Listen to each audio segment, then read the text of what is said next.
Je m'appelle Denis Street, je suis psychologue clinicien de formation au départ. Je m'appelle Nicolas Guéquière. J'étais jusqu'il y a peu responsable de grand compte dans une multinationale dans la région parisienne. Je suis Sandrine Carbonaro, responsable du marché de la formation professionnelle au sein de l'AFNOR.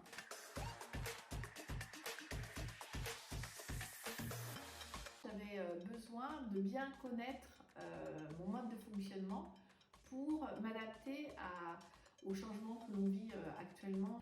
À la fois par curiosité personnelle, souci de me mettre à jour et puis pouvoir, avec chaque personne que j'accompagne, disposer d'une caisse à outils, je dirais, digne de ce nom.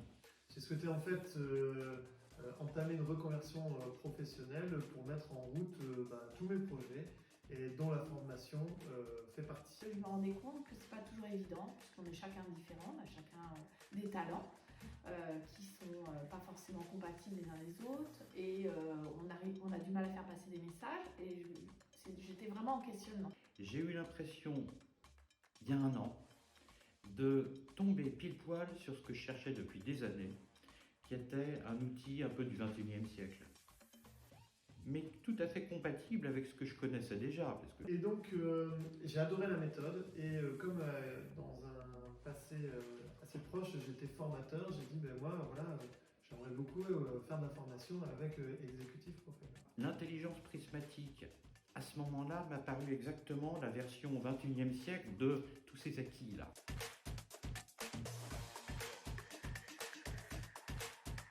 Cette formation, elle change mes pratiques, c'est-à-dire dans l'approche notamment du collectif. Elle a changé mes pratiques, on va dire, au quotidien, sur le regard que je porte aux personnes qui m'entourent et qui travaillent avec moi. L'executive profiler va me permettre de mettre non plus quelle personne en face de telle autre juste pour confronter son projet, mais c'est en fonction des talents des uns et des autres. On appréhende plutôt l'intelligence collective de meilleure façon que simplement des compétences techniques. Il est important que je m'entoure des bonnes personnes, des bons talents pour les bons projets. Ça m'apporte vraiment une lecture du collectif, et j'ai l'impression de connaître cette équipe quand je lis une cartographie avant même de les avoir rencontrés. C'est donc une forme de complémentarité, si je peux dire, de talent à talent.